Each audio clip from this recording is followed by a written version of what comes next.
Hi, everybody. Welcome back to another episode of Making Action Happen. I'm Sara Blackhurst. I'm Brian McCain, and that is Micah Espinosa. Micah Espinosa. There's no middle initial for him, but just for Brian. So we are having a different episode today because it's just us talking with each other and talking with you. We wanted to give you a little update or report on the annual meeting that we just had this last weekend. It was really great. We all felt really great about it when we were done. Usually we're exhausted, but I didn't feel as exhausted as I normally do. I think it was just well attended, well done. We did the team thing and it was incredible. So I asked these guys to sort of give their perspective on it. So I'm going to start, Micah, recapping it. Can you give us a little recap? Yeah. Well, I was definitely exhausted, but I don't think I was so drained. I think Right, more spent. drained, just everyone leave me alone. I was because we just had a great event. I think the energy the entire time was great. The people who attended were all just excited to be there. I made the joke a couple times. We basically invite 100 of our closest friends from across the state to come hang out with us for 2 days.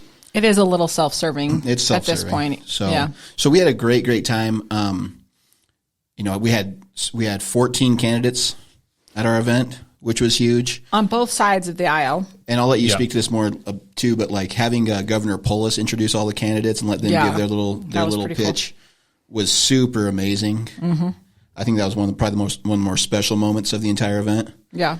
Brian's story about the first time he met Kathy Garcia at the liquor board hearing was my favorite part, though. That was the funniest part to me. Yeah. And then of course we had a lot of great sponsors there as well. A lot of great sponsors. From a corporate sponsorship and also several campaigns sponsored the event. Yeah, so I asked you, go ahead and tell everybody, because this is a big deal. This list is an impressive list. It's an impressive list. So bear with me. I'm just going to read these off. We had Visit Pueblo in the Pueblo Chamber of Commerce. We had Black Hills Energy, Coloradans for Responsible Energy Development, or CRED. AT&T sponsored it. Farm Bureau Colorado, CSU Pueblo, Connect for Health Colorado, CCOM, Goal High School was there to help us with our audiovisual stuff. San Isabel Electric, Much Government Relations, COSA, the Colorado Solar and Storage Association. DoorDash was a sponsor this year. Pinnacle Workers' Comp Insurance, Dakin Capital, the University of Colorado, Excel Energy, PacWest Strategies, and our title sponsor was Chaffa, and they've helped us out immensely this year with sponsorships. Yeah. They've been so supportive all year for us. Well, one of the things that we've been worried about for the last year literally has been housing, and they're amazing about how they're getting it done, how they're approaching it, how they've gotten things to change up. They were so great. We've loved them. And then let me also read off the campaigns. Oh yeah. We had campaign sponsors. Polis Primavera for Colorado, Heidi for Colorado Governor, Joe O'Day for Colorado, Stephen Varela, Adam Frisch, Carol Riggenbach, and John Kellner, all sponsored as their campaigns all sponsored the event as well. Yeah. Yeah. And we offered them, every campaign is sponsored, a chance to sponsor. It doesn't mean we endorse them or anything like that. No. But, fair is fair. So if they sponsored the event, they set up their table. And we had more candidates than campaign sponsors show up to our candidate reception, which I thought was good. Kind of got the, the debate mentality of blah, I hate you. This is why out of the way. So it was just a good kind of mix where we saw certain opponents, political opponents talking, smiling, laughing, sharing drinks, just talking to everybody. And it was a very mixed crowd when it came to political views. Yeah. I loved it. Really quick, tell us who all spoke. We had an incredible list of speakers. This was amazing. I'm just going to go through the list kind of quick, though. So Rick Klein, who's our board chair, he's also the city manager out in La Junta, Colorado. Phil Weiser, the Colorado Attorney General, spoke. Sara, we got to hear from her twice this event. Kim Woodworth, who's the EDCC president, they actually were great in helping us schedule around their event that was taking place in Pueblo this year. Dave Young, the Colorado State Treasurer. Our own Brian McCain, the COO of Action 22. Caroline Traney from Chaffa spoke and kind of gave us an update on the housing situation. Fallon Miller, who's with the Division of Housing, with DOLA, spoke and kind of gave us some insights about how to access that funding. That's a question we get a lot from our members. Phil Rico, the mayor of Trinidad, spoke. And Acacia Shiflett, and we'll have to come back to her in a minute. She talked to us about what it's like to endure the symptoms of long-term COVID and then Governor Polis spoke, and then Governor Polis actually stood up and introduced all the candidates to kick off our candidate reception. And then we actually got to enjoy a Pueblo Bulls hockey game. Yeah, that was night. a blast. That was Friday night. Saturday, Tony Haas, who's a Los Animas County Commissioner, kicked us off, and then Heidi Ganal spoke about funding and education. Then Sarah Blackerskin, Marianne Goodland spoke about saving the Colorado River and spoke about some of the water issues we always talk about. Mike Kruger from COSA answered a lot of questions for us. Yeah. Not just about solar. He was amazing. He did a great job. Mark Truax from PacWest, Sean Martini from Farm Bureau, and then I was the last speaker on Saturday. So that was a lot really fast. There was a lot really fast. No. I want to go back, and then you guys can tell me what your big takeaways or your big moments. You've already kind of talked about it. And then, Brian, I want you to give us sort of the campaign analysis of what you thought with regard to how the candidate, especially reception went. But so we did this crazy thing, and we did it 2 years ago, 4 years ago, where we invite candidates to introduce themselves. And those are always interesting.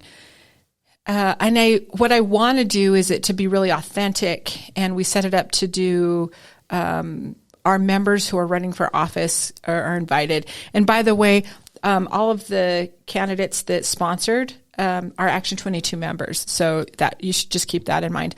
All of the sponsors are. You can't sponsor or present at this or invited unless you're an Action 22 member, with the exception of the special one with Anna Keisha Shiflett. But and we'll get to that one in a second. But there was this really great moment. And I don't know if you can really appreciate it from the lens that we appreciated it, is this time of year, election year, it's just so much muck and slingy and nasty. But everybody, the expectation is when you walk into an Action 22 event, you leave the muck at the door and just be your authentic self, especially if you're running. And so all of our guests there are leaders in their community because they're Action 22 members. So people ask them what they think about candidates. So that's the other side of that. So I asked the governor, I was like, will you help me kick this off? This candidate, because he had just finished speaking and it was just kind of lame for him. It would be lame for him to go, okay, I just finished speaking about the state of Colorado. Now I'm going to be like a candidate. So I just said, would you help kick this off? And then he started introducing the candidates. And it was love or hate the governor. There was this moment, this bubble where we got to see everybody relaxed and in it for stepping up to serve in their communities. Whatever their political affiliation is, they just were authentically who they were for that little moment where they weren't running. And it was it was kind of a weird thing. Of course, he introduced Heidi Ganal, and he said, well, she's my second or third favorite candidate. And it was funny, and we all thought it was funny. And some people who like to be snarky might have said something, but it was that moment. He was funny, she was gracious, and it was, we are all here to step up and serve our communities. So I said something to that, and then when he finished, that was his final thing too, is that he said, when you run for office, you're putting your life on the line, is what he said, because you're going to come under fire. And I thought it was an interesting thing that he said that. So whether love or hate them, in that moment, he was inviting all of us to honor. He was doing it and inviting everybody else to honor people who actually are brave enough to run for office. Yeah, nobody had anything to win or lose by it except for talking to the people that are community leaders. So generally, it's not the standard debate questions, the political speak, because we've all seen it. So we're sick of it. Yeah, so it was a good chance for the candidates to get out and show what they really care about and what they're about, and talk to some of these community leaders that do have influence in their communities, in counties and cities and what have you. It was good, and it was good that Polis did that to show that it's not all as polarized, I guess you can say, at least in that moment.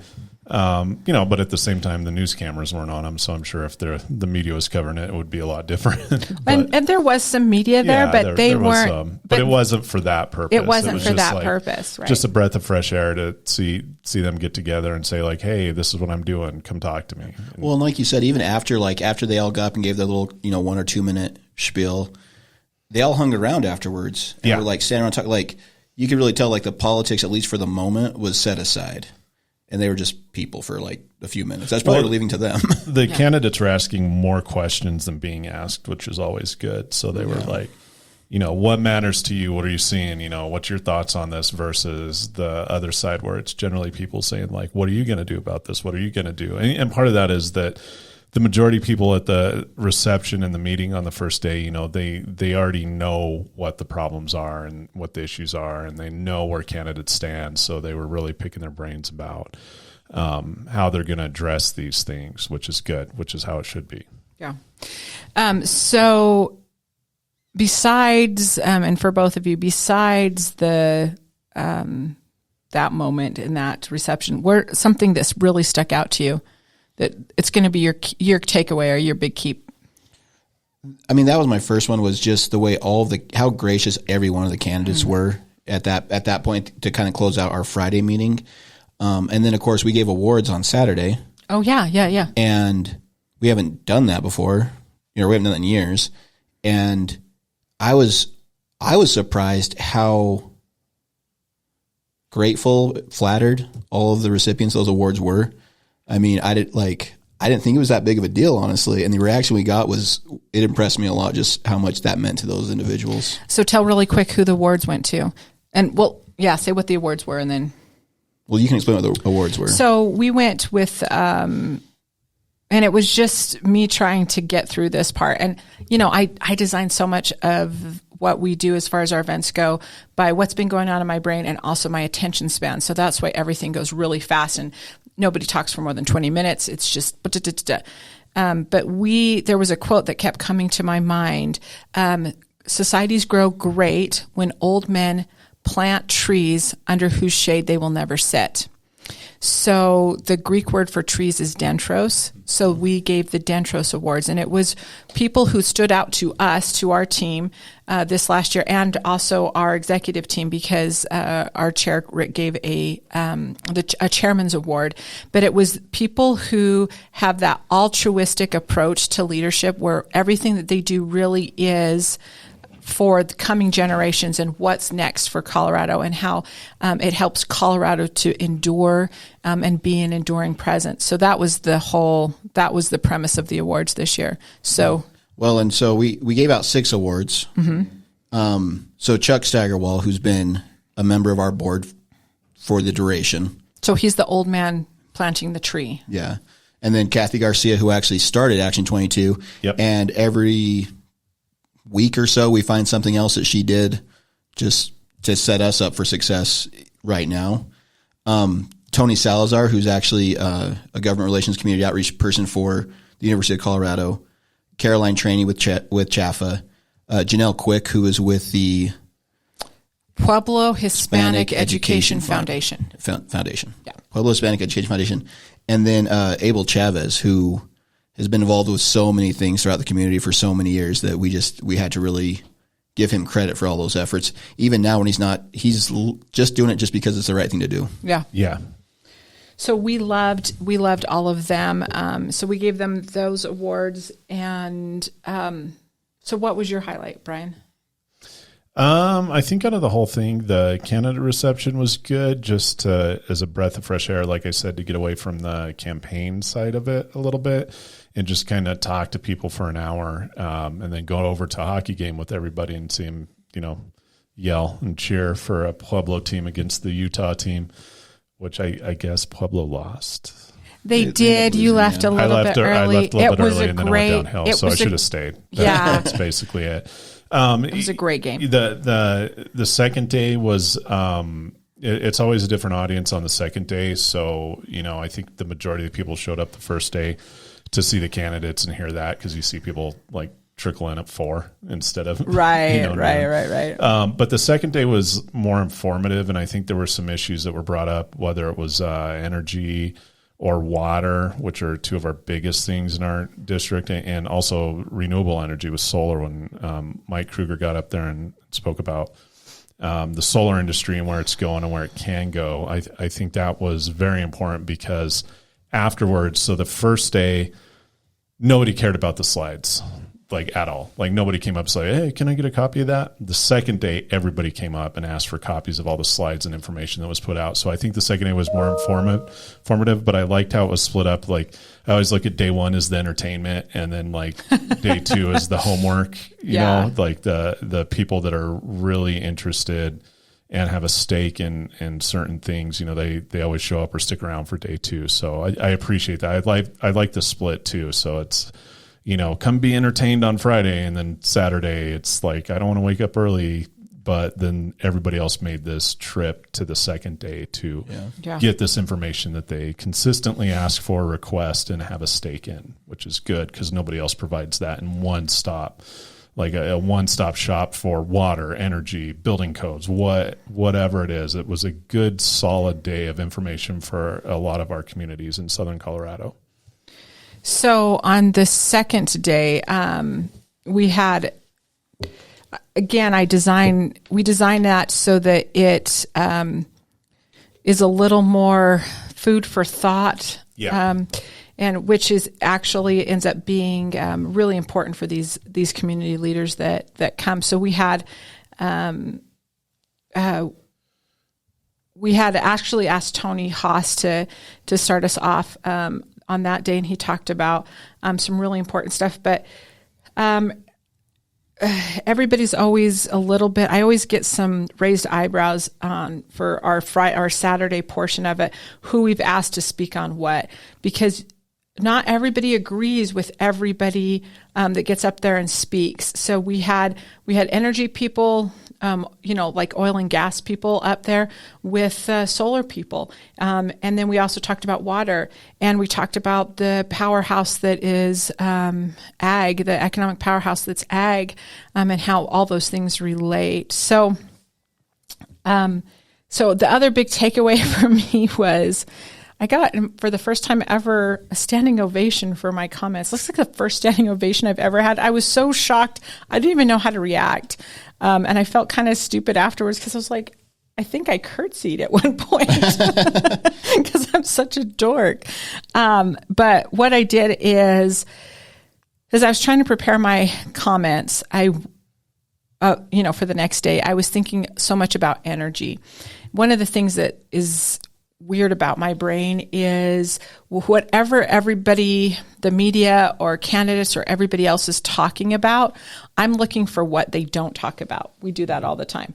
I'm a little bit of a conspiracy theorist maybe on that, but there's been so much going on in the energy world that I was really concerned about. But I'm not an energy expert, but I'm looking at several things that are happening. And I wanted to go through this with you, and then I'm just going to share some of the thoughts, the remarks that I gave. So during the last legislative session, and that this is just the last legislative session, this is why I'm concerned, because in 21 there was some other stuff. So every year there is more regulations, more Air Quality Control Commission. Now, Air Quality Control Commission has commissions that contribute to theirs. There's layers and layers and layers. This whole thing about moving in that direction, and it's legislation or it's governance through rulemaking instead of through legislation, and it's a concern. There were two bills that really stood out, and then one other thing that's going on really quick, and then I'll get into this. And it's just, so this is a little bit of a rant, and you guys jump in with your comments at any time because I don't want to be the only one ranting over here. I know you guys feel the same way. House Bill 1244 was a new program to regulate a subset of air pollutants. So this is, we're the most highly regulated. We do the best job of anyone in the country. Subjectively, we do the best job of anybody in the country on protecting and looking at the regulations on for not only just air quality, but also for energy production. So this is just one of several. We pushed back really hard on this one. We made no headway. This other one we also pushed back on. We made some headway, but not important enough. This was HB 1362, which was the building greenhouse gas emissions. Now, this is an energy, it's to create another energy code board. This is a statewide building. And this new energy code board, in addition to Air Quality Control Commissions, CDPHE, everybody else, this is yet another board. And their job is to create 2 model codes requiring local governments and certain states to adopt and enforce codes for forced electrification. Now, here's what we were able to accomplish on this. This is for counties that are 30K population or more. And to be fair, grants there are grants available for public buildings. Now, even though this 30K plus only affects 3 of our 22 counties, we still have to address it because these are the counties that drive a lot of the housing, the investments and all that that are going to be happening in this next little block. They're going to provide the workforce for any energy development. They provide the workforce for a lot of things, and that's Pueblo, El Paso, and Fremont counties. The rest of our Action 22 counties would not fall underneath this, although they can apply for grants. But to do this, and if they choose to, they're not going to be required to. Now, the other thing, while all that is going on, the Colorado PUC is instituting clean heat plans. Now, keep in mind, this is separate from the clean heat plans that they are requiring utilities to push that provide gas. So if you provide gas anywhere, you have to have a clean heat plan. Now, we saw some really great clean heat plans come out of this, and this wasn't voluntary, but the plan, what they were going to do for their plan was voluntary. We saw Xcel Energy, for example, come up with a clean heat plan that would make, and this is just for gas, natural gas cleaner.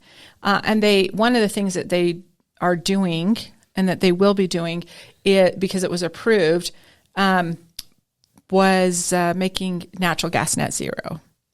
It's kind of amazing cutting edge technology, but this is separate from that. This is an environmental justice push for marginalized communities with more impact from environmental concerns than your normal communities or populations, I guess. So here were my questions, because I am not an energy expert. And so when I try to figure out how this all intersects and what's really going on for us with Action 22, something comes up and the first thing we ask is, what's our objective? What are we trying to accomplish? What matters most to those we serve? What does our community need from us?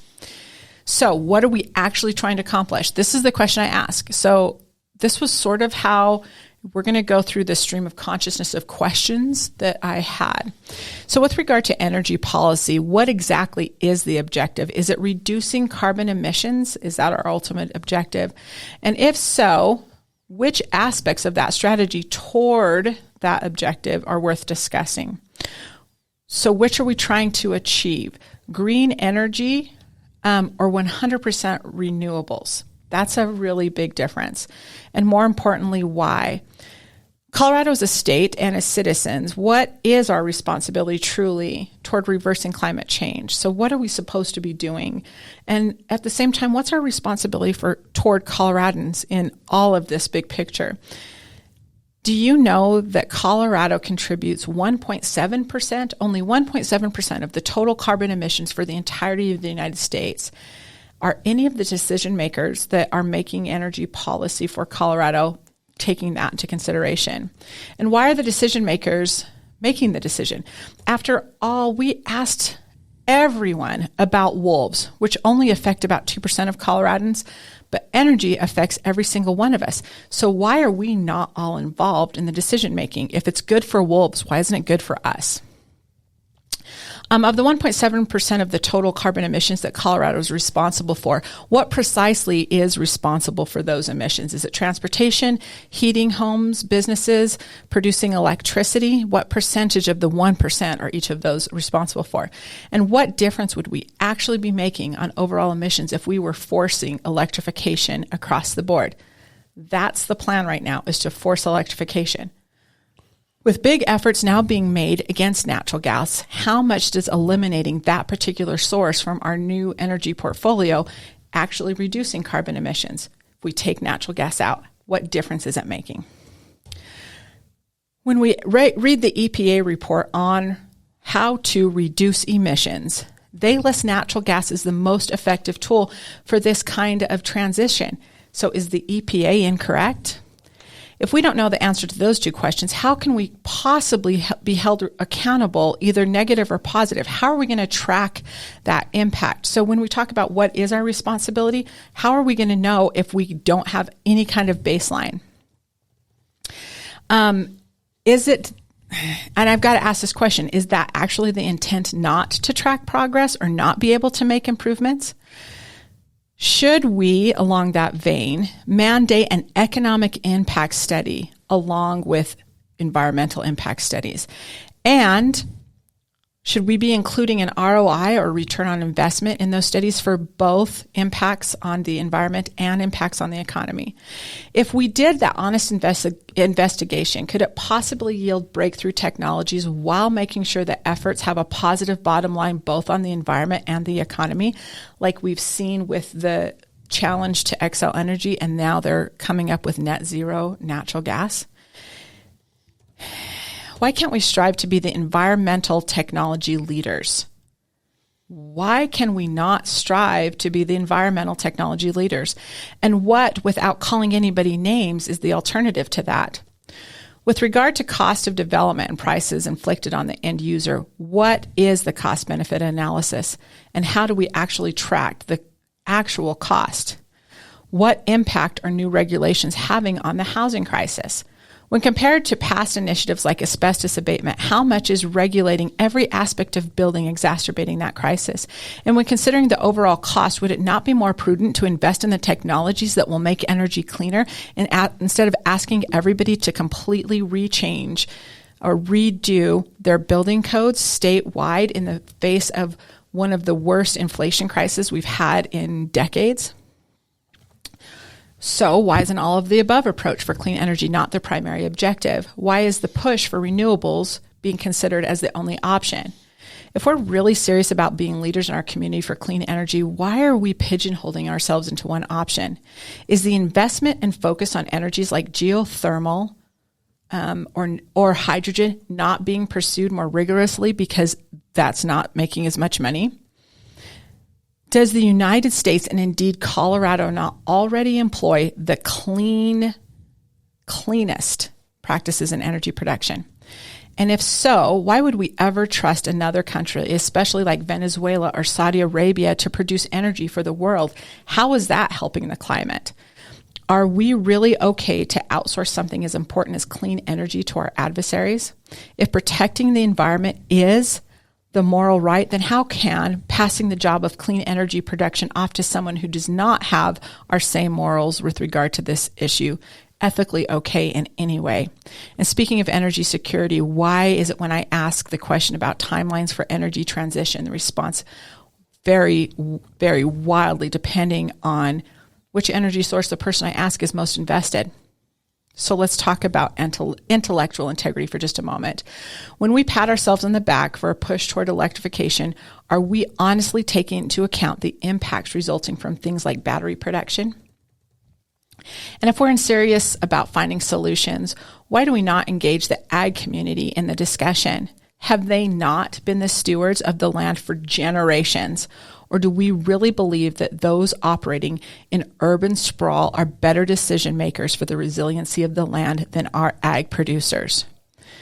And if we're being honest about the disparities of impact from a social justice perspective, why are we not having an honest discussion about the financial burden forced electrification would have? Simply put, if we were serious about driving equity, would we not be pursuing those technologies which would simultaneously expand options, make energy cleaner, and make accessibility and affordability our primary objective? Along that vein, should we talk about jobs? As Coloradans, are we not capable of using these clean energy technologies and clean energy production as an effective mechanism for increasing jobs and providing real financial security that contributes to the overall good? Can't our leadership be both? Do we not believe enough in ourselves? Do we not believe that we're capable of something like this? Or how about this one? Why have we, as citizens and Coloradans, allowed energy to become such a partisan political football? It's our fault that that's the case. How has that been productive? Now, keep in mind that Colorado weather does not care what party you're in. So what happens in the middle of winter in Colorado when a grid collapse, when the electricity goes out, after forced electrification has eliminated other heating sources? How much damage or loss of life has to happen before forced electrification becomes unreasonable? And what about unintended consequences of other negative impacts that occur when a grid does go down? Why is one of the biggest threats to national security failure of the grid? I've heard people say that it's not possible, but it's one of the biggest things of concern on a national security level. How far are we really from something like net zero natural gas? Is it really justifiable to disregard a clean energy source when the greatest scientific minds and innovators of our age, and by the way, the last and current President of the United States, are embracing just because it doesn't fit into an outdated political agenda? Do you know what energy source I'm talking about?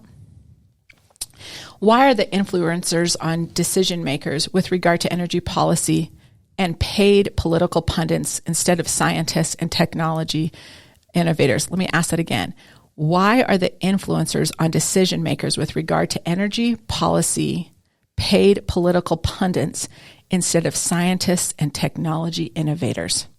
And while we are at it, if we were really serious about transitional energy, why are we not giving more support to communities who are trying to do this, especially in the rural space where resources necessary for renewables are abundant? All right, I'm going to answer these questions for you. Okay. One by one, or? No. When you move to Colorado, where do you think of moving? I don't know. I've been here for so many generations. Somebody from outside of the state, when they think of Colorado, what do they think of? Name the city. Denver, right? Okay. So Denver's what, the 19th or 20th most populous city in North America? Okay. Somewhere around there. Fair. What's one of the most polluted cities in North America? I'm guessing Denver still. Denver. Yeah, Denver's number 7. And it goes up. It goes between like 4 and 10. So where do the majority of policies and laws and legislations originate from in Colorado? Denver. So you have all these people based out of Denver, and they keep getting slammed on the news as Denver's one of the worst polluted cities in North America.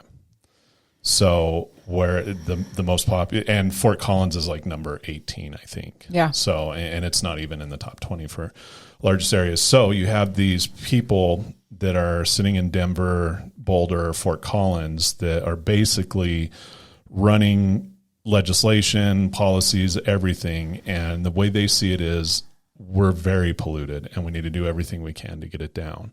Now, what they're not taking in account is Colorado as a whole is like one of the least contributors to climate change. I don't think Denver's pollution stems from energy production or energy development. I think that it's a transportation issue, and I think it's like 50% of carbon emissions in Colorado come from transportation, and Denver is one of the most heavily congested cities in Colorado. It is the heaviest congested city in Colorado when it comes to transportation. We saw this, 5 years ago when there was this push to ban trucks from Denver and all this fun stuff. But I really think that why Action 22 is important on this is because everybody that's developing these policies, making these policies, drafting this legislation, they're based out of the 7th most polluted city in North America. And in this city, you have low-income areas where people are impacted negatively by pollution, right? So the big thing you hear is pollution, climate change, carbon emissions, whatever, contributes to asthma, health problems, specifically among children. So again, these people that are trying to fix this, they're looking at Colorado as if it's Denver, which is one of the biggest, the front and center mission of Action 22 is to say, hey, Southern Colorado is not Denver. You need to work with us on this. It's different. We need to collaborate on a lot of things. You need to pay attention to us.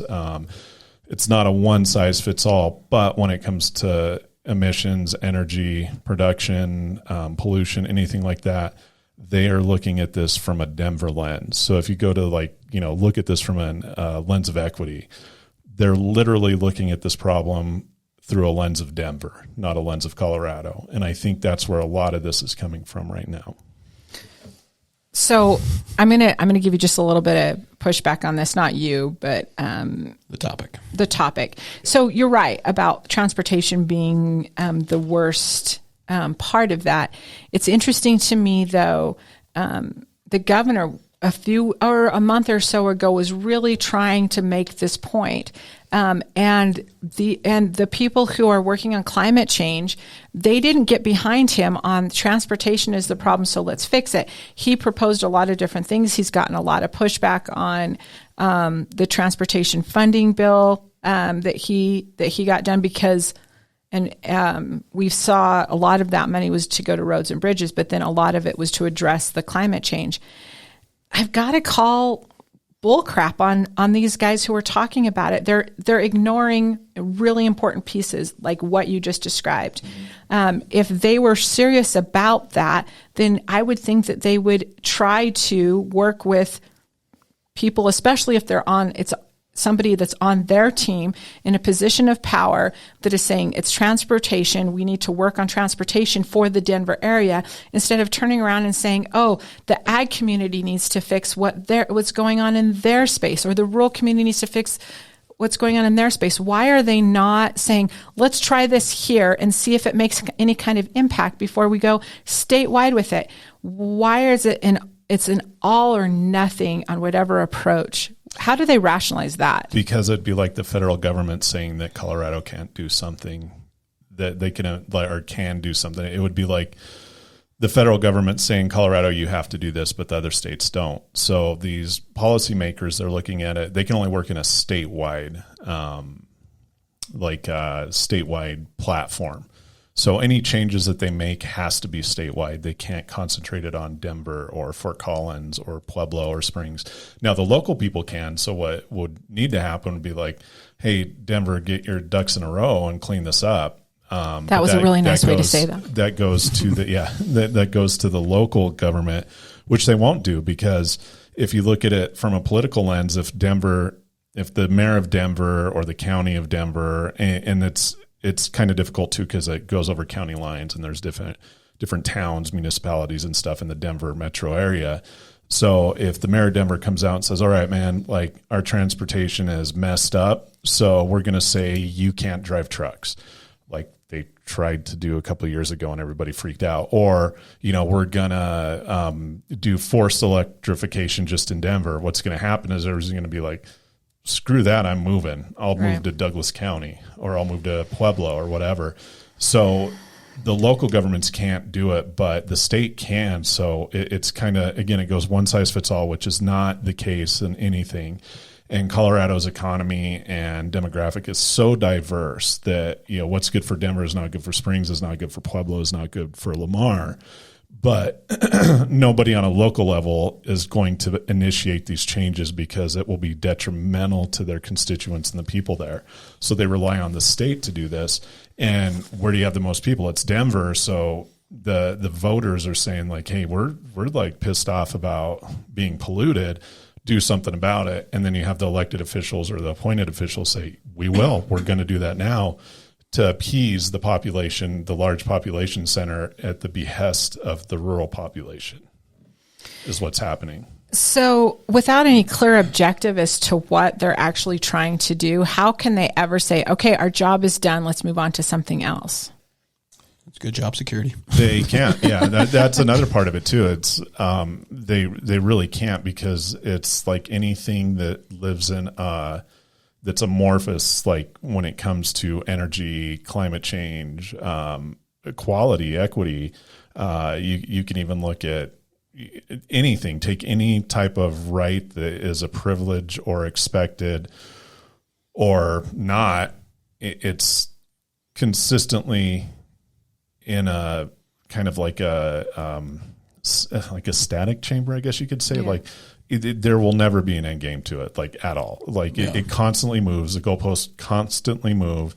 You either shift one way and you shift more. You shift one way, you expect more, but it rarely goes back the other way, right?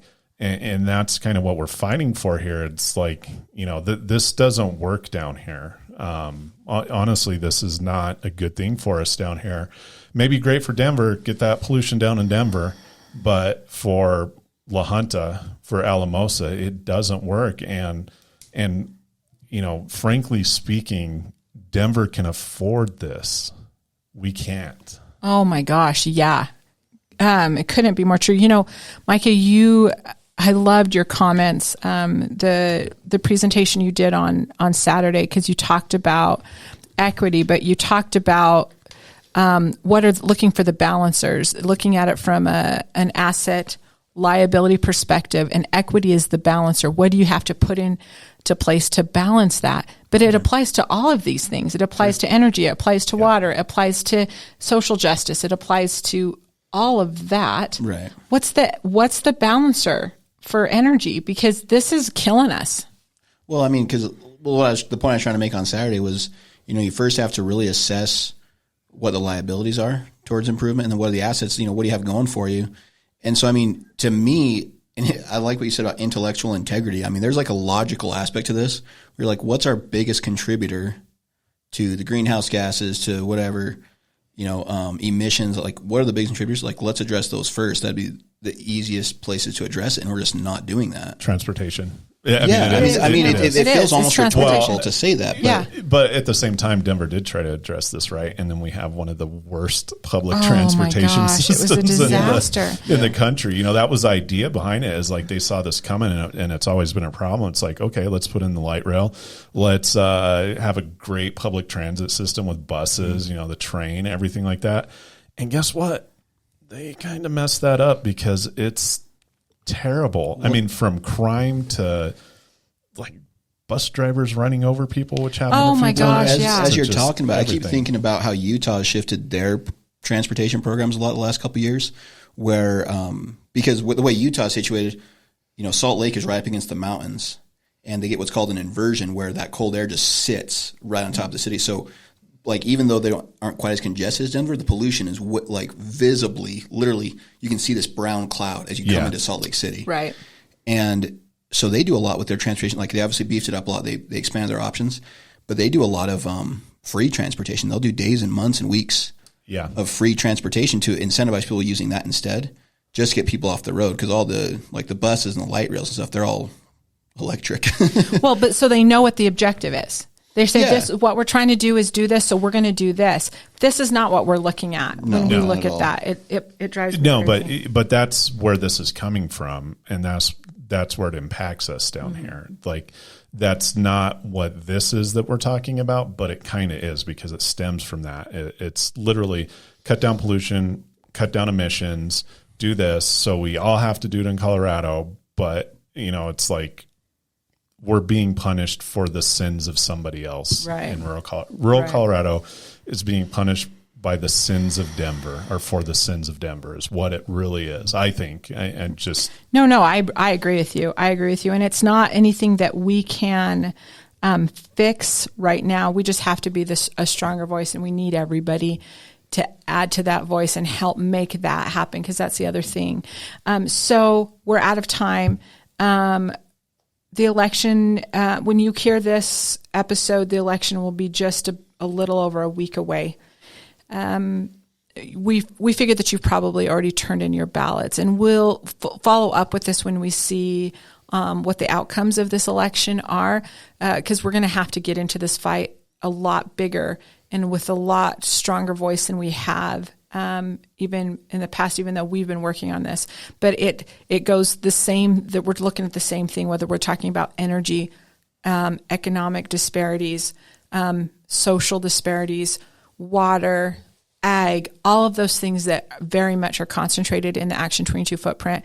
This is the same thing that we're going to have to battle and fight. So with that, thanks everybody who came out to the Action 22 annual meeting. We loved seeing you. It is self-serving that we're with 100 people that we, our favorite people from around the state that come and spend the time with us. Chad Vorthman, I know you're listening. Will you please help Sean Martini feel a little bit better? We picked on him just a little bit when he was down, and he was so brave. He was so brave, and he knows, how that feels. But on his recovery and just sort of healing from that experience, if you'd help him out, because you know what that's like. Thanks so much. We'll see you guys next time. Bye.